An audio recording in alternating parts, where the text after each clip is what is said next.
धन्यवाद. रामकृष्ण हरी. बघा, मी एक गोष्ट सांगते तुम्हाला. बघा, एक असतं पिंपळाचं झाड, एक असतं वडाचं झाड. वडाच्या झाडावर पाखरं भरपूर असतात आणि पिंपळाच्या झाडावर बी पाखरं भरपूर असतात. आणि उन्हाळ्याच्या टायमाला कसं नदीजवळ असते त्या झाडांच्या, तर काय होतंय, तर तिथं माणसं लई बसलेले असतात. माणसं खूप बसलेले असतात. का तर गार हवा पिंपळाच्या झाडाची आणि वड्याच्या झाडाची हवा येते म्हणून माणसं खूप उन्हाळ्याचं बसलेलं असते.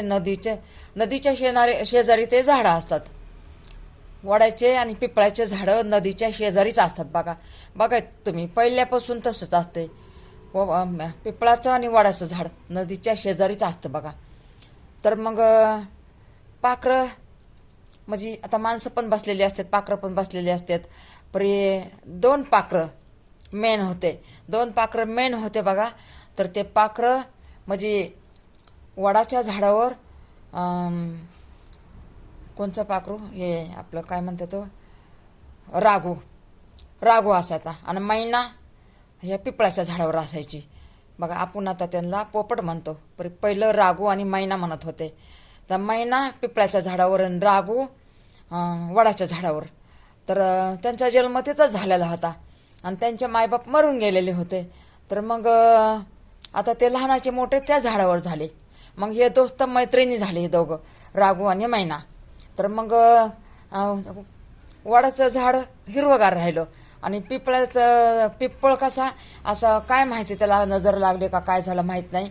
ते पिपळाचं झाड पहिले पानं वाळले, मग नंतर पानं वाळल्याच्या नंतर मग त्याचे फांद्या वाळायला लागल्या. तर मग सगळे फांद्या वाळायला म्हणल्यावर आता हिरवटी काहीच नाही, फांदी पण बसायला नाही पाखराला, माणसं पण येईना तिथं त्या झाडाखाली बसायला.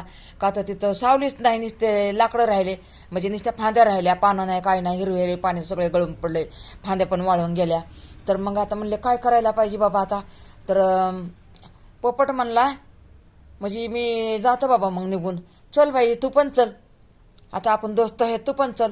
तर ती मैना म्हणली, नाही नाही नाही नाही म्हणली, मी नाही ह्या झाडाला सोडून जाणार म्हणली. सगळे गेलं तरी चालन, पण मी ह्या झाडाला सोडून नाही जाणार.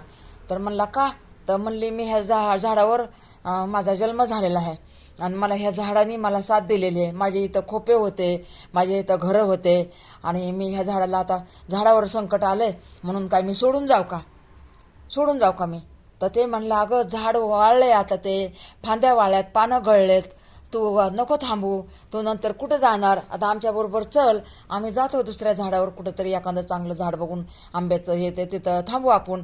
ते म्हणली, बघ म्हणली, आता तुझं झाड चांगलं आहे तर तू समजा तरी म्हणतो मला दुसरीकडे जायचं, आणि माझं झाड वाळलंय तरी पण मला म्हणतो की तू दुसरीकडं चल, आणि तुझ्या झाडाने तुला काय केलं, तुझ्या झाडाने तुला सुखच दिलं म्हणतो, मी तुला आता बोर झालोय, चल दुसरीकडं.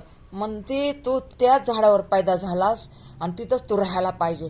तर ते म्हणतो, नाही नाही, मला आता दुसरे नवीन नवीन दोस्त बघायचे म्हणून दुसऱ्या झाडाकडे जायचंय, तू पण चल. तर ते म्हणलं, ती मैना म्हणली, मी नाही येणार म्हणली, झाड वाळलं ना तरी चालत, परी मी इथं उन्हामध्ये तशीच थांबणार आहे, का तर माझा खोपा आहे इथं. आणि म्हणलं, अगं खोपा बी पडन, फांदी मोडे की खोपा पडन. तर म्हणली, पडू दे म्हणली, फांदी मोडली तर खोपा पडन तर पडू दे म्हणली, तुला जायचे बाबा म्हणली तुझ्या सुखासाठी, तर तू जा, तुला नवी दोस्त धुंडायचं धुंड म्हणली, मला इथं दोस्त नसला तरी चालन, परी मी इथंच थांबणार आहे. तर म्हणला, मग बरं तुझी इच्छा.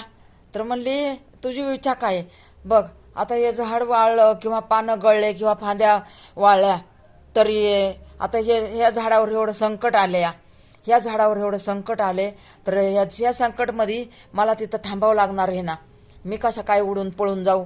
हे मैना म्हणली, तू एक पळून जाणार बाबा, परी मी नाही जाणार.